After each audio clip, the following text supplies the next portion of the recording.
Hello and welcome to this podcast from Parva. Join the Zara Hatke community and enjoy all the podcasts. Aarti presents Zara Hatke People.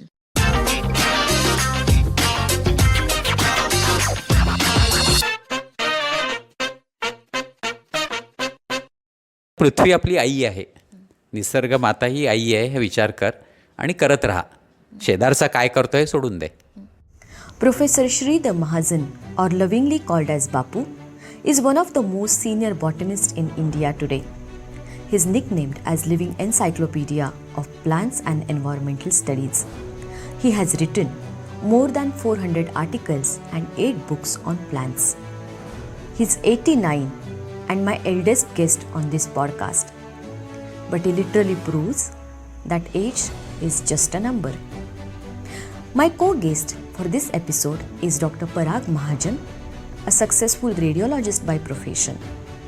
Parag actively works in nature, biodiversity and environmental issues. Parag and his son Mihir started an organization called Beyond Wild. They conduct wildlife tours with an objective to create environment protection awareness among people.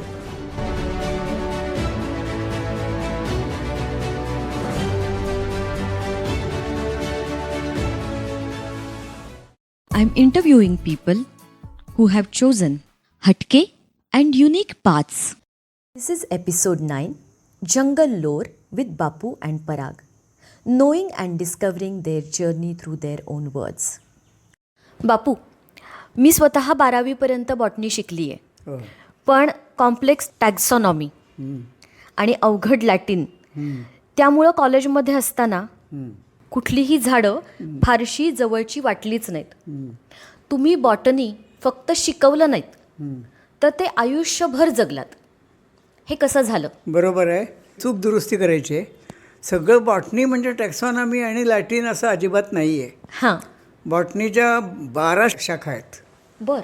त्यातली एक शाखा ती आहे ज्याच्यामध्ये ही नावं नंतर नावं Latin नसतात, लॅटिनाइज्ड असतात. ती लॅटिन नसतात, ती शास्त्रीय नावं असतात. They are botanical names coined by the botanist, by scientist. So they are scientific names. आणि बेस लँग्वेज म्हणून त्याला लॅटिन, युरोपियन भाषांची सगळी मदर लँग्वेज असल्यामुळे ते लॅटिन घेतली जाते. थोडंसं आत्ताच मी हे करतो, परागकडे जातो, त्याबद्दल पराग थोडंसं सांगेल. बरं. की हे बोटॅनिकल नावं, आणि मी आधी सांगतो की ती जर लक्षात ठेवायचा प्रयत्न केला तर स्मरणशक्ती वाढते.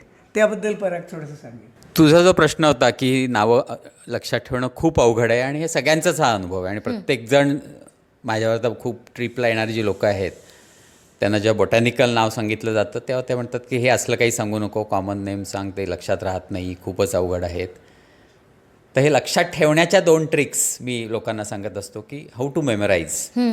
एक तर एटिमॉलॉजी, व्युत्पत्ती त्याची बघितली तर खूप सोपं जातं. आंब्याचं नाव आहे मँजीफेरा इंडिका.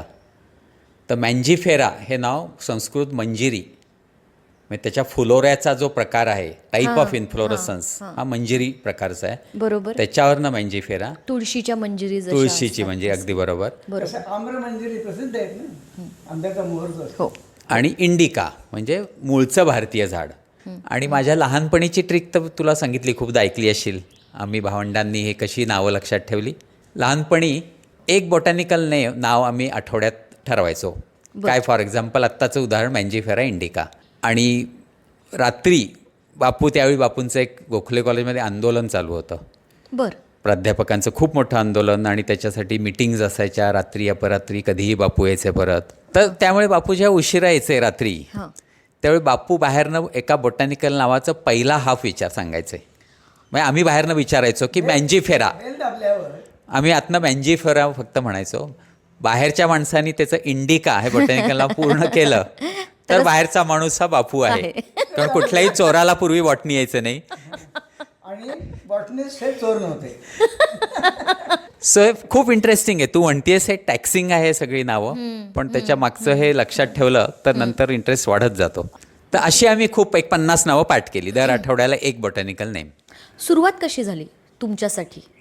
कसली बॉटनी तुम्ही शिकलात? बॉटनी म्हणूच नकोस त्याला. हा सगळा निसर्ग आहे, वनस्पती आहेत, त्याचा आपण एक भाग आहोत.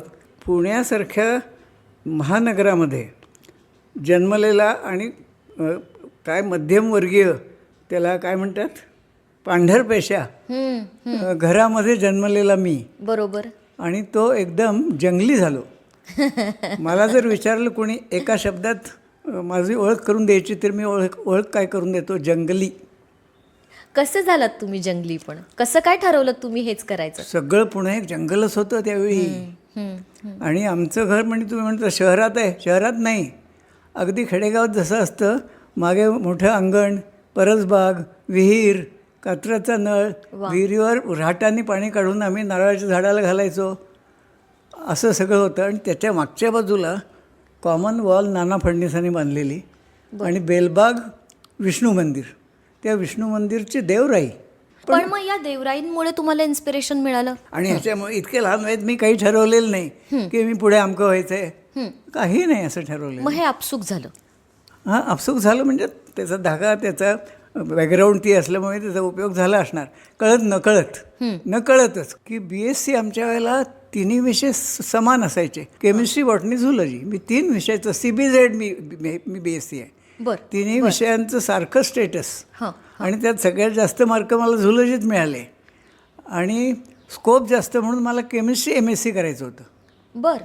हां, म्हणजे असं आधी लहानपणापासून बॉटनी ठरवलं आहे, आणि हे सगळं वगैरे असं काही नाही. मी बॉटनीला गेलो तर बॉटनी डिपार्टमेंटमध्ये असं वातावरण होतं, डिपार्टमेंटची हेंडी या बसा, एका विद्यार्थ्याला अजून तो विद्यार्थीसुद्धा झालेला नाही असं म्हणतात, असं.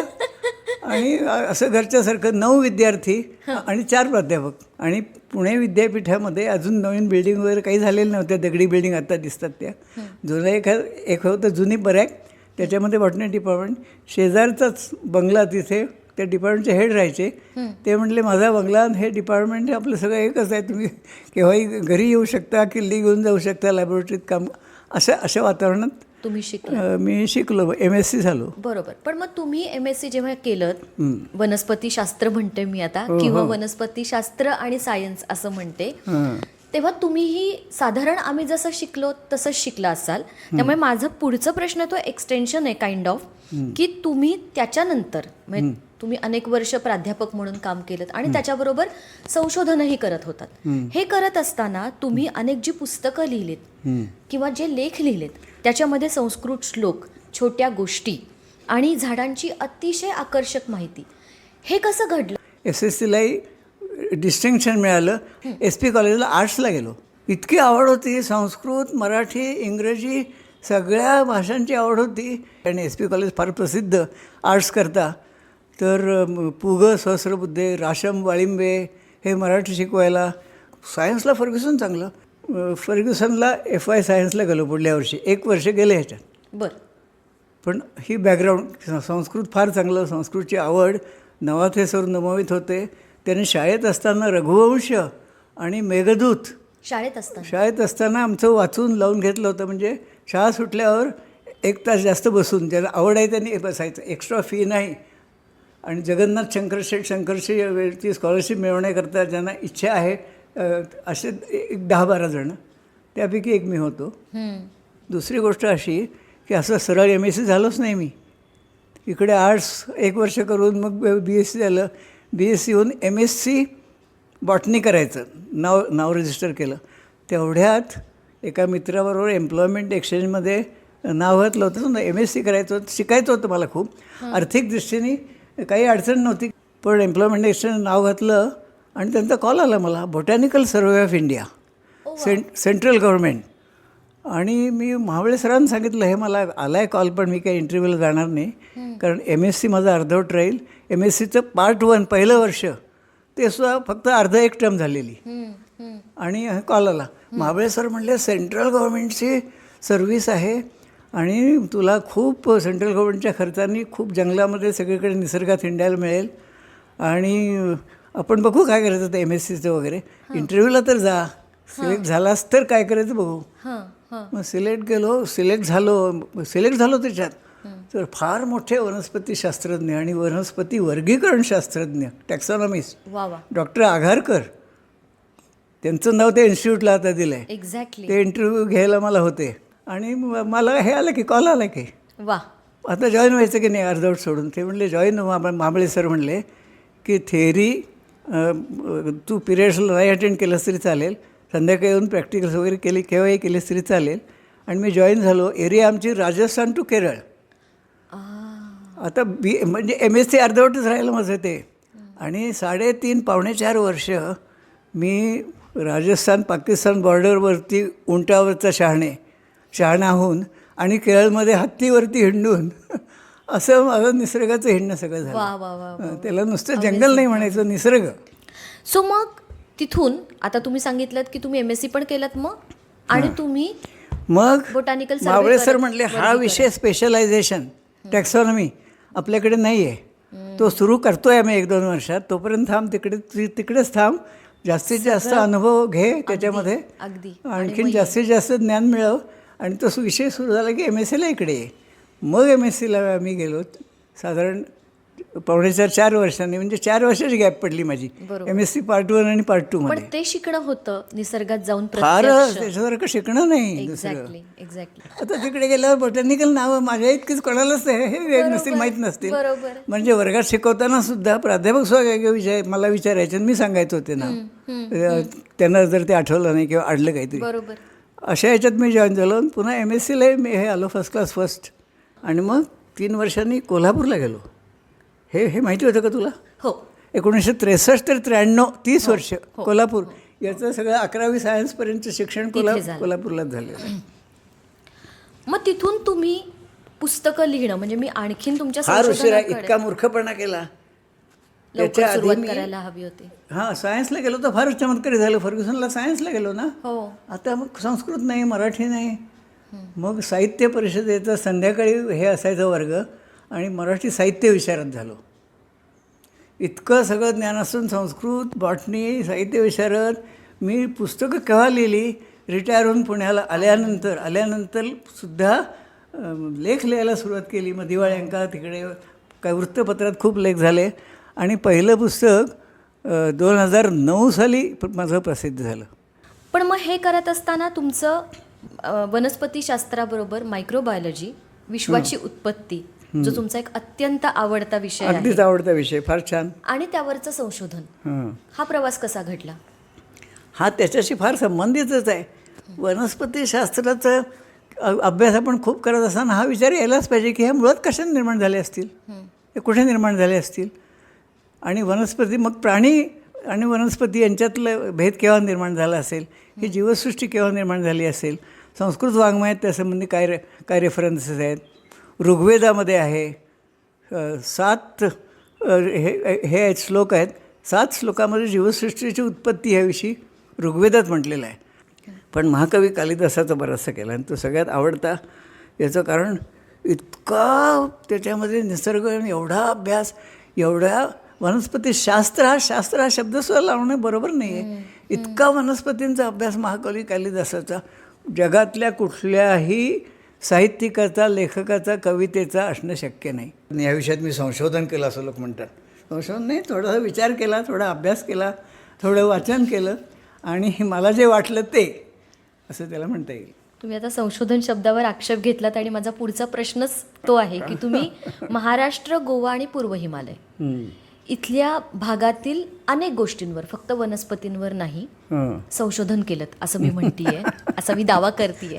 सो ते कसं घडलं, आणि हेच प्रदेश तुम्ही का निवडलेत, आणि काय काय तुम्ही ऑब्झर्वेशन केलं, असं आता आपण म्हणूया. काय नाही हे केलं ऑब्झर्वेशन, असं मी उलट प्रश्न विचारता येईल की केवळ वनस्पती नाही, केवळ हे नाही, एकदा निरीक्षण, डोळे उघडे ठेवून त्याचा अभ्यास केला वगैरे म्हणण्यापेक्षा डोळे उघडे ठेवून पाहणे, निरीक्षण करणे, असा त्यात भाग आहे. आणि योगायोगाने जे सोयीस्कर वाटलं, जिथे जाणं झालं ते गेलो मी. हिमालय खरं आमच्या एरिया नव्हता, बॉटॅनिकल सर्व्हे ऑफ इंडियामधला. राजस्थान ते केरळ, हिमालयाचा काय संबंध आहे? तर एकदा आमचे साहेब जे उत्तर हिंदुस्थानी पंजाबी होते, ते म्हणले, महाजन गंगा मैया देखी है? म्हटलं नाही, तो हिमालय देखना है विचारतात मला. म्हटलं इतकं हुरळून गेलो. तर त्यांचं काम तिकडे चालू होतं हिमालयामध्ये अच्छा. वनस्पतीशास्त्र. ते तिकडनं डेहराडूनहून हे आले, पुण्यात आले होते. बरोबर. आणि ते अर्धवट सोडावं लागलं, कारण पुण्यात ह्यांना मोठी पोस्ट मिळाली. हेड इथले सगळे botanical survey of India western रिजनचे हेड म्हणून आले होते, आणि त्यांचं काम राहिलं अर्धवट. तर मी तुला हिमालयात घेऊन जाईन, पण तिथल्या वनस्पतींचा त्यांचा अभ्यास ह्याच्या उन्हाळ्यातला वगैरे सगळा पूर्ण झाला होता, कारण हिंडायला सोपं तिथे. हिवाळ्यातल्या वनस्पती तिथल्या त्यांचा अभ्यास करायचा. डिसेंबरमध्ये 1 महिनाभर तुला हिमालयात जाऊन राहावं लागेल, स्नोफॉल असेल. मी हुरळून गेलं, म्हटलं पण रोज बर्फवृष्टी याच्यात राहायला मिळणार मला. आणि मी बॉटॅनिकल सर्वे ऑफ इंडियामध्ये प्रत्यक्ष डायरेक्ट संबंध नसताना गेलो तिथे मसुरीला. जवळजवळ 1 महिनाभर ते राहिलो आम्ही.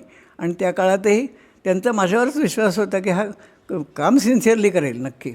हिवाळा किती त्रास. मग त्याने आम्हाला सांगितलं होतं काय प्रकृतीला हे करायचं, जपायचं. आणि सगळ्या काचा बंद त्या गव्हर्नमेंट रेस्ट हाऊसमध्ये 10 वाजेपर्यंत बाहेर पडायचं नाही. आणि 9-9:30ला स्नोफॉल थांबतो सकाळी, आणि 10ला उन्हं वगैरे पडतात, मग बाहेर पडायचं. आणि 4च्या आत परत 3-3:30 नंतर लगेच परत यायचं. ह्या मधल्या 4-5 तासामध्ये हिंडायचं. ते मसुरीपासून केदारनाथपर्यंतसुद्धा. हां. आणि केदारनाथपर्यंत अंतर साधारण 130-140 वगैरे मैल. बरोबर. म्हणजे आता 200 हे असेल का किलोमीटर वगैरे असेल. हां. तर संपूर्ण एकदम नाही, मध्ये मुक्काम करत करत तो सगळा भाग आम्ही तिथल्या वनस्पतींचा हिवाळ्यातला फार नव्हत्याच वनस्पती. आणि बर्फ पडलं म्हणजे ते असलेल्या वनस्पतीसुद्धा हे व्हायच्या. पुन्हा त्यातल्या काही दुपारी ऊन पडल्यावर त्याला फुलं यायची. असं ते सगळं गोळा केला, त्यांचा अभ्यास करून त्यांना सबमिट केला. हिमालयाच्या प्रेमातच पडलो, गंगा मैयाच्याही प्रेमात पडलो, हिमालयाच्या प्रेमात पडलो. आणि गंगेबद्दल अभ्यास हे सुरू केला. डोक्यात सारखा विषय की गंगा स्नानम पापनाशनम. आणि ब्रिटिशांना सुद्धा तो हे आला, एक्सपिरियन्स आला. त्यांनी पाहिलं गंगा नदीत स्नान केलं 3 दिवस की तुमचे रोग काही बरे होतात. म्हणजे त्वचा रोग, नाकातनं थोडं ते पाणी आत जातंच गंगेचं, तोंडातनं कानातनं, हे बाह्य रोग बरे होतात असं त्यांना आढळलं. ते कसे होत असतील, तो सारखा माझ्या डोक्यात विचार त्याच्या. आणि मग कोल्हापूरच्या आमच्या गोखले कॉलेजमध्ये झुलॉजीला माणसं लवकर मिळायची नाहीत. तर मी झुलॉजी शिकवायला सुरुवात केली. 7-8 वर्ष शिकवलं झुलॉजी. आणि मायक्रोबायोलॉजी वगैरे असं म्हणण्याचं त्याला काही कारण नाही. बॅक्टेरियावरती शिकवायलाच लागायचं. व्हायरसेसवरती फार इंटरेस्ट निर्माण झालं माझ्या. आता मी व्हायरसेसवर हे लिहिलं आहे, लेख लिहिला ह्याच्यावरती, आता कोविडच्या ह्याच्यावरती. तुम्ही कोविडच्या मध्ये वेबिनार पण घेतलेत. हां. तर मीटिंग्ज आणि हे त्याची आवड निर्माण झाली. ते शिकवायला, तो अभ्यास करायला सुरुवात केली. पहिली कविता माझी, त्यात मला काव्य थोडंसं हे करायची, कविता करायची लहानपणापासून थोडी सवय होती. त्या कविता काही कुठे शिल्लक राहिलेल्या नाहीत. अगदी लहान बहीण माझी घटसर्पाने गेली, बहुतेक तिच्यावर पहिली कविता मी केली असावी. हां. मी त्यावेळेला शाळेत होतो. म्हणजे पहिली कविता माझी जी प्रसिद्ध झालेली ॲमिबावरती. म्हणजे तो प्राणी आहे, ती वनस्पती नाही आहे. आणि इतकी गाजली ती, खूप भारतभर. म्हणजे दिल्लीच्या सायन्स रिपोर्टर नावाच्या मॅगझिनमध्ये प्रसिद्ध झाली 1980मध्ये. असे मग कविता लेखन सुरू झालं थोडंसं. निसर्गावरती कविता आता माझ्या 60पेक्षा जास्त झाल्यात. त्याचं एक वेगळं पुस्तक निसर्ग गान असं तयार करतोय. सो युकेतल्या क्यू हर्बेरियमतर्फे एका वनस्पतीला तुमचं जातीनाम दिलं गेलं. हो. त्याच्याबद्दल थोडंसं सांगा ना. आणि तो एक्सपिरियन्स कसा होता? तुमच्याचकडनं ऐकायचं आहे. काही माझा एक्सपिरियन्स वगैरे काही नव्हता. मी काहीही केलेलं नाही. डॉक्टर यादव, शिवाजी विद्यापीठ वनस्पतीशास्त्र विभागाचे प्रमुख, त्यांची एक टूर घेऊन मी गेलो होतो ह्याच्यामध्ये, जंगलामध्ये. असा थोडासा त्यांचा संबंध माझा. तर त्यांनी इतकं टॅक्सॉनॉमीचं एक चांगलं स्कूल, म्हणजे भारतात असं नसेल, त्याला स्कूल ऑफ टॅक्सॉनॉमी म्हणतात, का बॉटॅनिकल टॅक्सॉनॉमी, हे आता शिवाजी विद्यापीठात त्यांनी निर्माण केलं. तर त्यांनी दक्षिण भारतात सगळीकडे त्यांच्या विद्यार्थ्यांनी हिंडून खूप नवीन वनस्पती शोधायला मिळाल्या. असं आहे, एखादी नवीन वनस्पती जर तुम्ही शोधून काढली, ती कशावरनं नवीन आहे? आपल्याला नवीन वाटते. माझं ज्ञान फार कमी असेल तर मला ही कुठली वनस्पती नवीनच वाटणार. बरोबर आहे, बरोबर आहे. तर सगळ्या भारतातल्या वनस्पतींचा अभ्यास खूप केल्यानंतर तर ती नवीन वाटली, तर ती नवीन असण्याची अशा माणसांनी म्हणणं तर ती नवीन असण्याची शक्यता आहे. तर अशा 2 वनस्पती त्यांना तामिळनाडूमध्ये उटकमणच्या खालच्या बाजूच्या जंगलामध्ये 2 नवीन वनस्पती मिळाल्या. बरं. आता ते सगळं सविस्तर सांगत बसत नाही तुला. बॉटॅनिकल सर्व्हे ऑफ इंडियामध्ये आधी इथे यायचं, ह्या पश्चिम भागाचा याने अभ्यास केला ना आम्ही त्यावेळेपासून, बरोबर. आणि सगळ्या गोळा करून इथे हे केलेलं तुम्ही कलेक्शन ठेवलंय त्यांचं कलेक्शन ठेवलेलं आहे. बरोबर. त्याच्याशी ताडून पाहायचं ह्याच्यापैकी आहे का ती, नाही. मग पुण्याला ती पाठवायची आणि ह्या वेस्टर्न इंडियामध्ये ही नवीन आहे का, त्याला नाव कोणी पूर्वी दिलेलं आहे. त्याने सांगितलं की नाही, नाव दिलेलं नाही, नवीन आहे. मग ती कलकत्त्याला पाठवायची. बरं. कलकत्त्याला भारताचा सेंट्रल हार्बेरियम आणि म्युझियम आहे. तिथे त्यांनी भारतात इथली नाही आहे, ह्या भागातनं नाही, पण ही तिकडनं आसाममधनं मिळाली आहे आणि पूर्वी कोणीतरी शोधून काढली आणि त्याला अमकं नाव दिलेलं आहे. बरोबर. असं कळवलं की झालं, संपला विषय. बरोबर. त्याने कळवलं की नाही, भारताचाही कुठे नाही. तर ती क्यू हार्बेरियम, जगातली सगळ्यात सर्व मान्य झालेली सगळ्यात मोठा हार्बेरियम, सगळ्यात मोठी बॉटॅनिकल गार्डन जगातली, सगळ्यात मोठी बॉटॅनिकल लायब्ररी, जे आम्ही दोघं नंतर म्हणजे परागमुळे हा मला घेऊन गेला म्हणून मी गेलो 82व्या वर्षी तिकडे पाठवली. तर त्याने सांगितलं नाही, जगात अजून नाव दिलं गेलेलं. मग ते कळवतात की आफ्रिकेतनं हे पूर्वी मिळाले, त्याला अमकं नाव आहे. त्यांनी जर कळवलं की नाही, त्यांनी कळवलं ह्या दोन्ही वनस्पती नवीन आहेत, त्याला अजून कोणी नाव दिलं नाही, तुमचं नाव देण्याची काही इच्छा असली तर कळवा. नाव देण्याची अथॉरिटी त्यांच्याकडे. बरोबर. त्यांनी कळवलं की आमचे 2 गुरु महाजन, त्यांची काय थोडक्यात माहिती द्यायची असते, हे असे आहेत, यांनी या विषयात अमकं काम केलं आहे. आणि वर्तक म्हणजे माझेही गुरु ते वर्तक आणि महाजन, त्यांनी दोन्ही वनस्पतींना, एकाला महाजनचं नाव दिलं, एकाला वर्तकचं नाव देऊन जगभर ते प्रसिद्ध करतात की ह्या 2 वनस्पती नवीन, आणि त्यालाही नावं दिलेत. पण बापू नाव देतील कशामुळे सांगा ना. आमचं का नाही दिलं मग. बापू, आता इकडनं तुमच्या अजून एका आवडत्या विषयाकडे वळतीये मी, देशी वृक्षांची लागवड. आहार तज्ज्ञ रुजुता दिवेकर सांगते ईट लोकल थिंक ग्लोबल, आणि तुम्ही सांगता की आपली देशी झाडं, आपले देशी वृक्ष लावा. अगदीच. लोक असं म्हणू शकतील की काय, झाडं ही झाडं असतात ना, मग देशी वृक्षांचं इतकं अनन्यसाधारण महत्त्व काय? असा खूप जगभर त्याचा अभ्यास झाला. आणि परकीय वृक्ष जर आणून लावले तर मी नेहमी एक प्रश्न विचारतो हा विषय निघाल्यावर. आत्तापर्यंत मी 100 नाही 200-500 लोकांना हा प्रश्न विचारला असेल, गुलमोहराच्या झाडावर कोणी पक्ष्याचं घरटं पाहिलं आहे का? मी माझ्या पुस्तकात हे लिहिलेलं आहे. हो.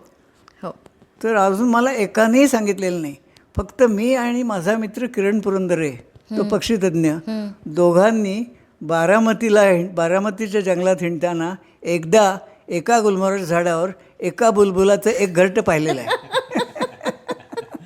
म्हणजे अपवादाने नियम सिद्ध होतो तो असा आहे. मग लोक असा प्रश्नच का विचारतात, गुलमोहराच्या झाडावर पक्ष्याचं घरटं? अरे म्हटलं, गुलमोहर भारतीय नाही, माहीतच नाही लोकांना. नावही त्याला दिलेलं आहे मराठी गुलमोहर.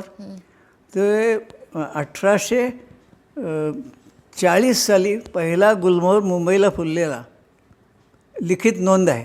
म्हणजे त्याच्या आधी 15-20 वर्ष 1820 वगैरे, 1821, आता 2021 आहे, म्हणजे 201 वर्षापूर्वी तो भारतात आणलेला आहे. वा. तो ह्याचा मादागास्करचा आहे. आणि लोक म्हणतात अरे पण आता तो इतका रुळला ना 200 वर्ष, आणि इतका छान वाढतोय, इतका नॅचरलाइज झाला आहे असं त्याला पुन्हा म्हणतात. तर कोणीतरी मला सांगितलं, मी काही गेलो नाही माडागास्करला वगैरे गेलो नाही, पराग्वेला केनियाला जातो तेव्हा जाईल तिथे.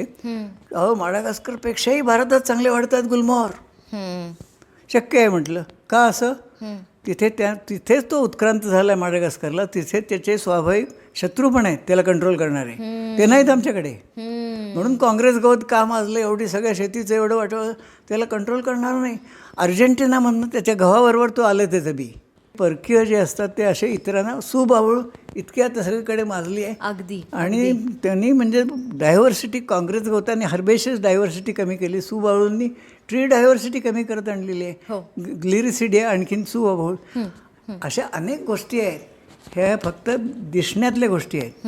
खालच्या जमिनीतल्या ज्या आहेत, निलगिरी का लावू नये, निलगिरीची पानं जमिनीवर पडल्यावर त्याच्यामध्ये युकॅलिप्टस ऑइल असतं. चांगलं आहे, ते औषधी असतं, पण ते बॅक्टेरियानं मारतं ना, ते औषधी असल्यामुळे. जमिनीतले चांगल्या बॅक्टेरियानं ते मारतं आणि निलगिरीची पानं जिथे खूप पडलेली आहेत तिथे दुसरी कुठली झाडे उगवत नाहीत. म्हणजे किती त्रासदायक आपल्या दृष्टीने ते आहे. बायोडायव्हर्सिटी किती ते कमी करत आहे. असे अनेक दोष आहेत. म्हणून ती देशी झाडं लावली पाहिजे. आता त्याला काही अपवादही असू शकेल. आता मी मैल झालं आहे थोडासा.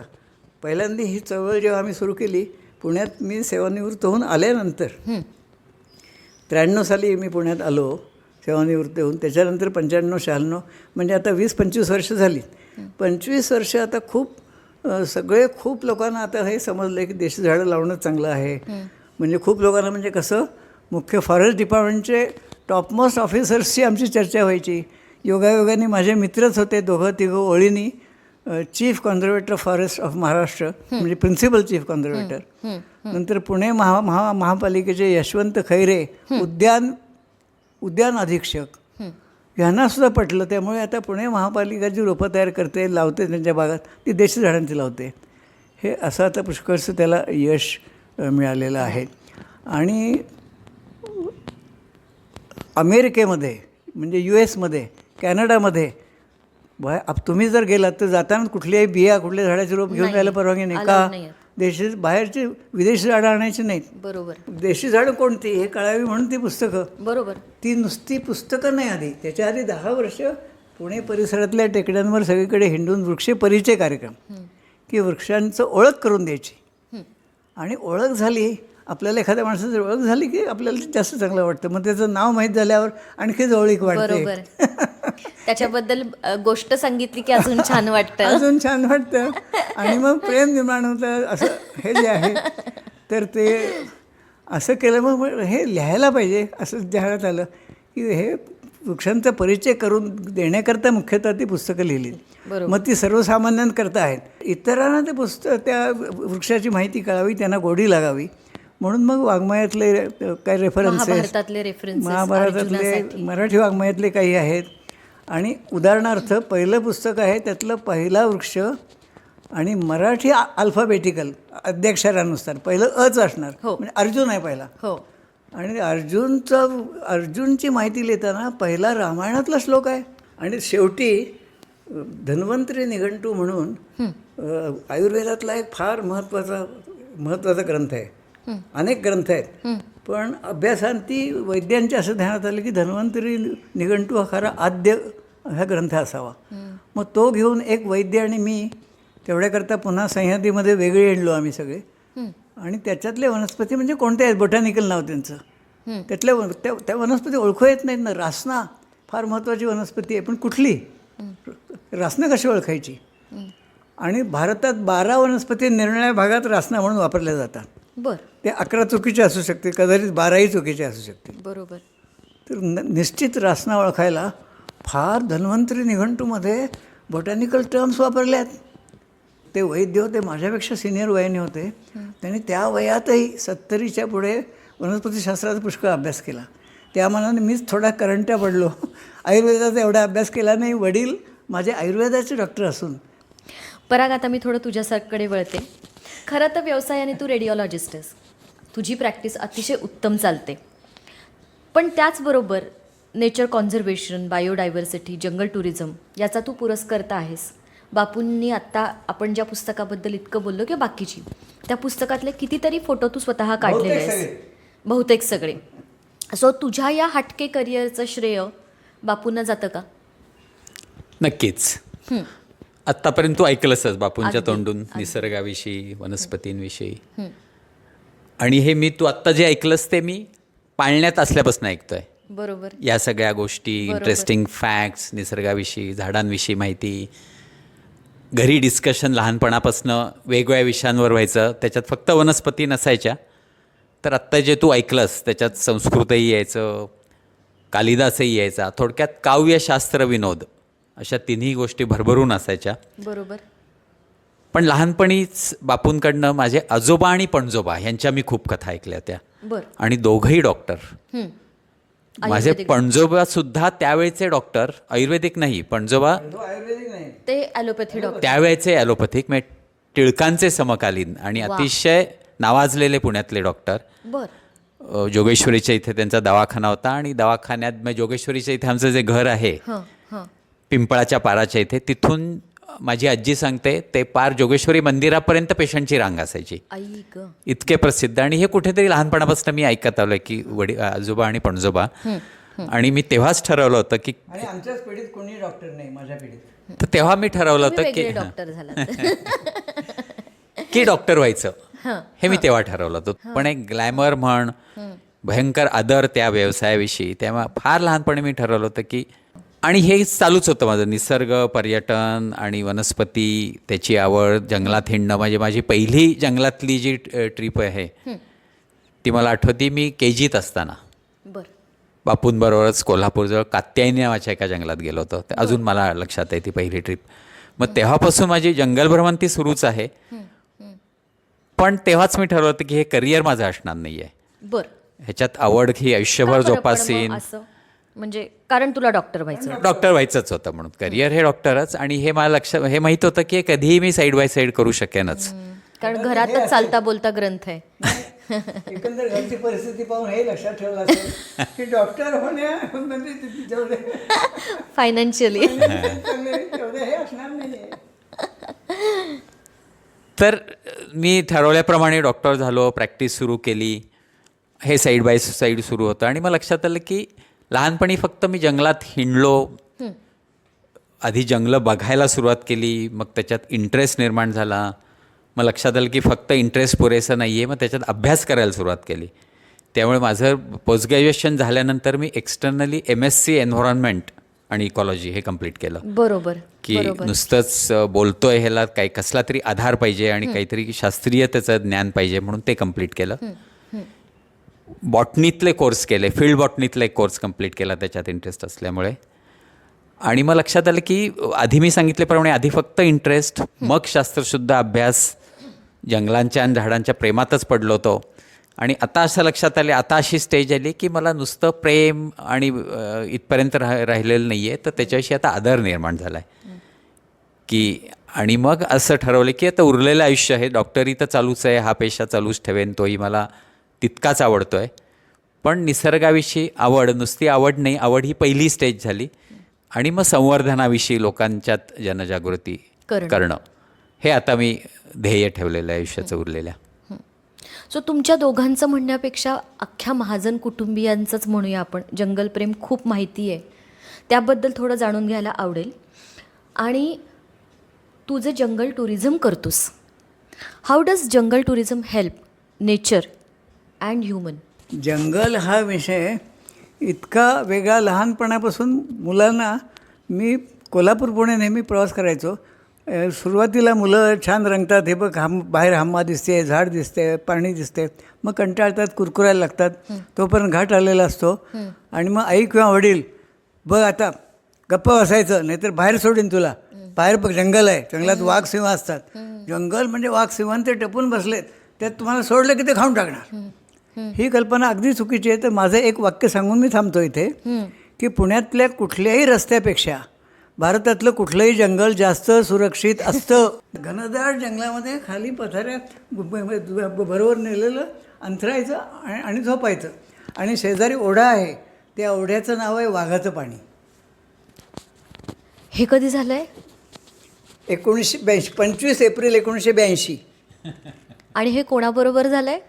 कोल्हापूरला आमचं निसर्गमित्र नावाची संस्था. हे मी सांगायचो की जंगल इतकं सुरक्षित. अरे सारखं तुम्ही नुसते बोलताय, मग एखादं जंगलात आपण एक हे घेऊया का, एक शिबिर म्हटलं घेऊया. मग त्याच्याकरता काय तंबू वगैरे नाही, म्हणजे जंगलात शिबिर म्हणजे तंबू नाही, रेस्ट हाऊस नाही, तंबू नाही, मंदिर नाही, झोपडी नाही, काही नाही. असं कुठे करता येईल? तर राधानगरी अभयारण्य त्यावेळेला नुकतंच जाहीर झालं होतं. अजून आतमध्ये जायला, झोपायला, मुक्कामाला परवानगी होती. हल्ली कुठल्याही सँक्च्युरीमध्ये आत जाऊन झोपता येत नाही हल्ली.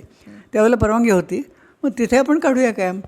आणि आम्ही संयोजक आणि एक्सपर्ट 10 जणं आणि 40 जणं असे 50 जणं तिथे जाऊन झोपलो. परमिशन वगैरे घेऊन. एक वाक्य सांगतो त्यातलं.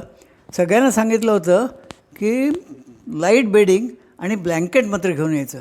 इतके हसले होते. 25 एप्रिलला ब्लँकेट घेऊन जायचं. आणि पुढचं सांगतो, ज्यांनी ब्लँकेट्स आणली नव्हती त्यांना थंडीमुळे लवकर झोप आली नाही. बापू आता थोडंसं बोलले, त्याचं एक्सटेन्शन म्हणजे बियॉन्ड वाईल्ड आहे. सो या सगळ्याबद्दल थोडंसं बोलणं. थोडं आधी याविषयी बोलणं झालंच होतं की जंगलं वाचवा, जंगल किती महत्त्वाचं आहे हे आपण अगदी 5वीपासून पुस्तकात सगळ्या दिलेलं असतं. जंगलांचं महत्त्व 1, 2, 3, 4, 5 पाठ करत आलेला असतो. पण एवढं फक्त सांगून उपयोग होतोय का? अजिबात नाही होत. त्यामुळे लोकांना जेव्हा आपण जंगलात घेऊन जातो, जंगल ते बघतात, जंगलाच्या प्रेमात पडतात, तेव्हाच त्यांच्याकडनंच येतं की आपल्याला वाचवलं पाहिजे. तेव्हा प्रिसाइजली हे होण्यासाठी ह्या स्टेजेसमधनं लोकांनी जाण्यासाठी लोकांना जंगलात घेऊन जाणं हे अतिशय आवश्यक आहे. आणि it should be rational tourism. Beyond वेलची कुठलीही ट्रिप जंगलातलीही पिकनिक नसते. बरोबर. माझ्याबरोबर आलेल्या सगळेजण मान्य करशील, तूही खूपदा माझ्याबरोबर आलेली आहेस. त्यामुळे तिथं जाऊन म्हणजे लोकांचं एक असतं की जाऊन आपण जंगल एन्जॉय करूया. हे वाक्य मला अजिबात आवडत नाही. बरोबर आहे. जंगल एन्जॉय करायला आपण चाललेलं नाही आहे. किंवा हे वाक्य बऱ्याचदा वर्तमानपत्रात तू वाचलं असशील की वाघ वाचवा. वाघाला जर वाचवलं नाही तर तुमच्या मुलांना, नातवंडाला तुम्ही काय दाखवणार आहात? तर वाघ हे तुमच्या मुलांचं आणि नातवंडाचं एक्झिबिटचं आयटम नाही आहे अजिबात. वाघाला it has its own right to be there in the forest. बरोबर. आणि हे जे आहे म्हणतायत सध्या की वाघ वाचला तरच जंगल वाचेल, हे सिम्बॉलिक आहे. वाघ वाचला म्हणजे वाघ जर वाचवायचा असेल तर एंटायर फॉरेस्ट इकोसिस्टीम वाचली तरच वाघ वाचेल. बरोबर. आणि त्यामुळे जंगलं वाचली पाहिजेत आणि त्यामुळे वाघ वाचवायला पाहिजे. मग how does jungle tourism help human beings psychologically? Psychologically तूही अनुभव घेतला असशील आणि जंगलात जाऊन आलेला प्रत्येकजण नंतर मला सांगतो की इथं जे समाधान मिळालं, इथे जी सेरेनिटी होती, ते आमच्या बाकीच्या कुठल्याही ट्रिपमध्ये मिळाली नाही. म्हणजे बाकीच्या ठिकाणी जेव्हा आम्ही मजा करतो मग एक्स्ट्रोवर्ट होतात बाहेरच्या ट्रिप्समध्ये, जंगलाच्या ट्रिपमध्ये लोक इंट्रोवर्ट होतात. आणि मेडिटेशन आणि हे फक्त जंगलात येतं. आणि I think you will agree with me. बरोबर, अगदी नक्कीच, त्याच्यात काही वादच नाही. जंगल टुरिझम अजून एक ॲडव्हान्टेज जो बऱ्याच लोकांना माहिती आहे की ज्या ज्या जंगलांमध्ये टुरिझम आहे, of course it has to be rational tourism. तिथे जाऊन दंगा केला आहे, अनएथिकल फोटोग्राफी केली आहे किंवा तिकडचं काही घेऊन आला आहे, तिकडे प्लॅस्टिक टाकलं आहे, असं नव्हे. तर रॅशनल टुरिझम असेल तर it helps forest in 2 ways. एकतर एक वॉच राहतो, म्हणजे ज्या ज्या जंगलात टुरिझम आहे तिथे तिथे पोचिंग मिनिमम आहे, हा फायदा होतोच. आणि तिथल्या लोकल्सना त्याच्यापासून उत्पन्नाचं एक साधन निर्माण होतं. ते जर त्यांना नसेल तर मग ते जंगलावरच्या बाकीचे फॉरेस्ट प्रोड्यूस तिकडनं, मग त्याचं एक्सप्लॉयटेशन सुरू होतं जंगलाचं. त्यामुळे जंगल टुरिझम हे जंगलासाठी महत्त्वाचं आहे. आणि आत्ता आपण म्हणलं ह्युमन सायकॉलॉजीच्या दृष्टीने हे खूपच उपयोगी आहे. असं जरी असलं तरीही माणूस मागचा पुढचा विचार न करता आपल्या गरजा वाढवतोय. अन्न, वस्त्र आणि निवारा या खरं आपल्या 3 बेसिक गरजा आहेत. पण या 3 गरजांसाठीच आपण निसर्गाचा वाटेल तसा ऱ्हास करतोय असंच मी म्हणेन. किंवा कुठलाही पुढचा मागचा विचार न करता जंगलतोड झाली घरं बांधायला किंवा खाण्यासाठी पटपट गोष्टी उगवतील अशी क्रॉप्स किंवा अशी पिकं काढणं असेल किंवा यासारखं.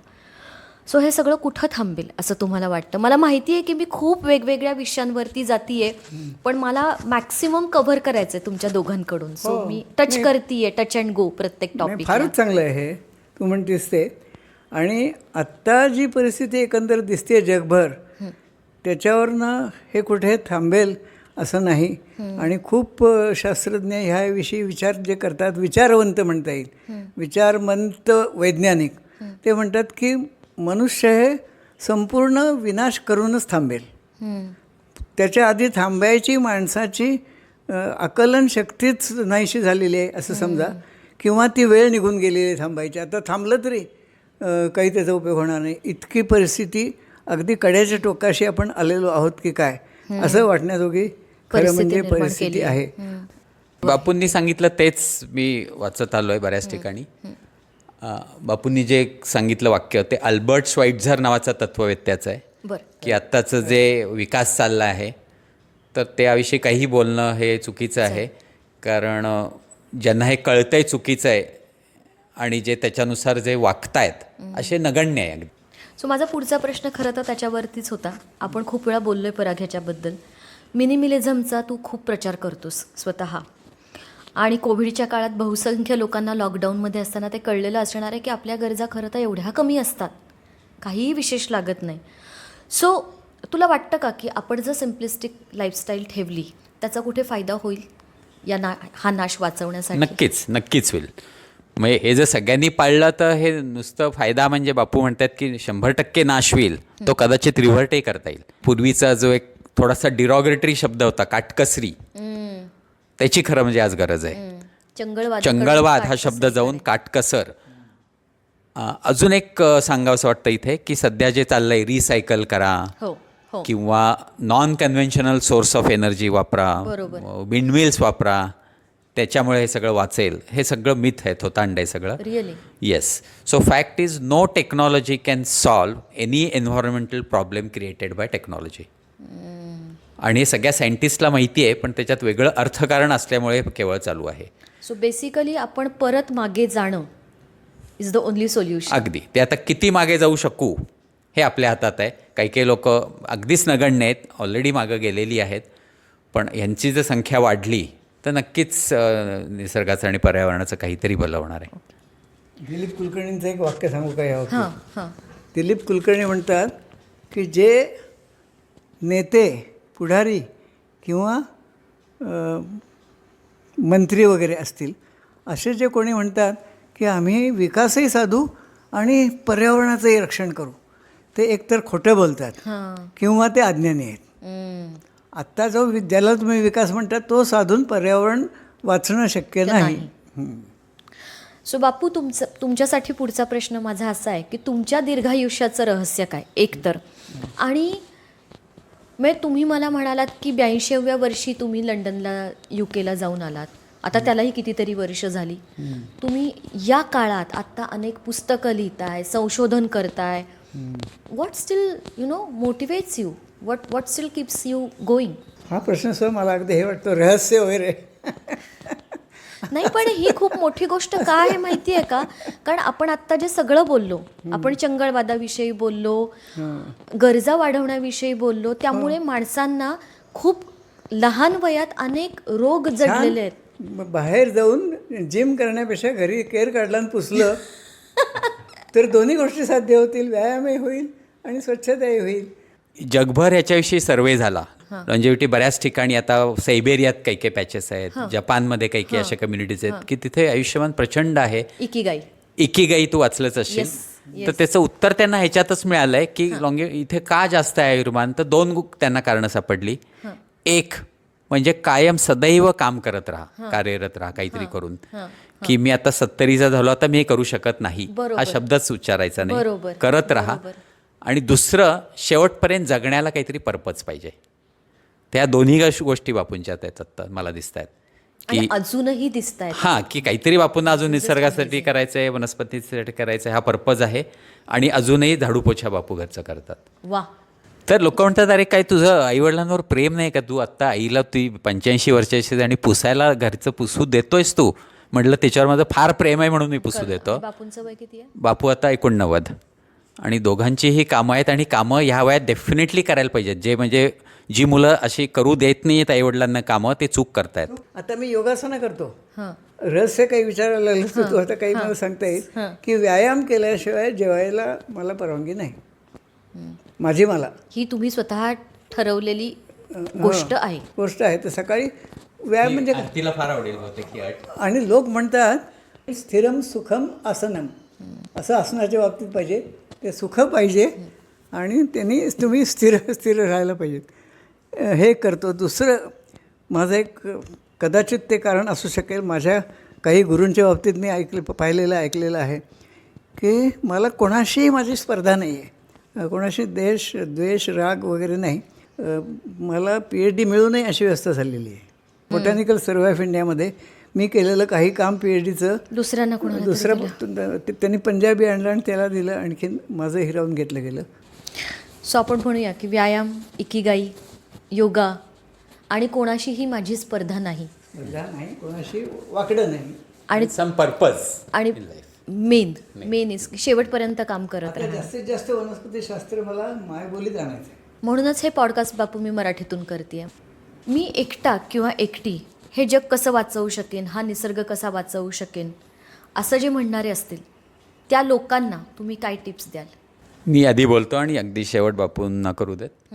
निसर्ग वाचवणे किंवा हे जे पर्यावरणशास्त्र आहे किंवा माझा एक आवडीचा विषय, तू त्याच्यावरचं लेक्चर्स ऐकलेस की दैनंदिन पर्यावरण, उठल्यापासून झोपेपर्यंत आपण निसर्गासाठी काय करू शकतो. जंगल वाचवायला जंगलात जायची अजिबातच गरज नाही. आत्ता आपण ह्या रूममध्ये बसलो आहे, इथला तिकडचा एक पंखा नको असलेला बंद केला तरी आपण झाडाची काही पानं वाचवणार आहोत. सो हे जे ग्रीन थिंकिंग इनकल्केट करायला पाहिजे.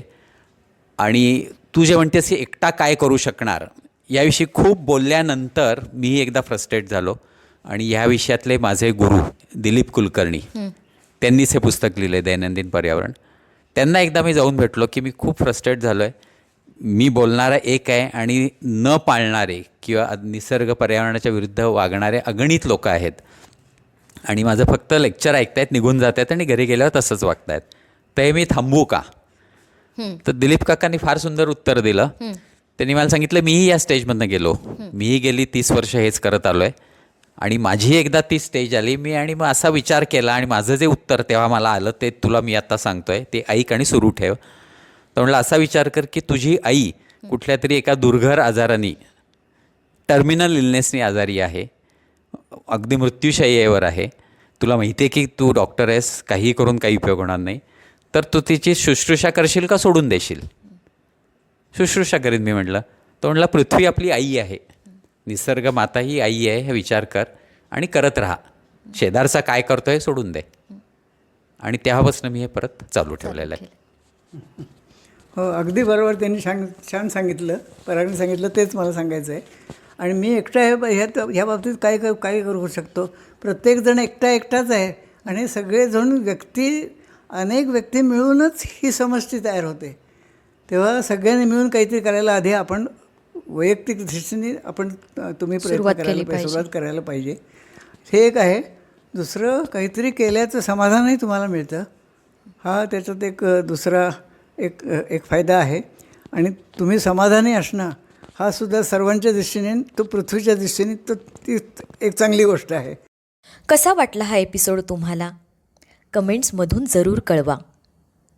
वेगळ्या वाटा घेतलेली माणसं आणि त्यांनी केलेलं काम ऐकून तुम्हालाही असं काहीतरी हटके करण्याची प्रेरणा मिळो, या सदिच्छेनं इथेच थांबते. पुढच्या भागात भेटूया माउंट एव्हरेस्ट कॉन्कर करणाऱ्या अपर्णा प्रभुदेसाईला.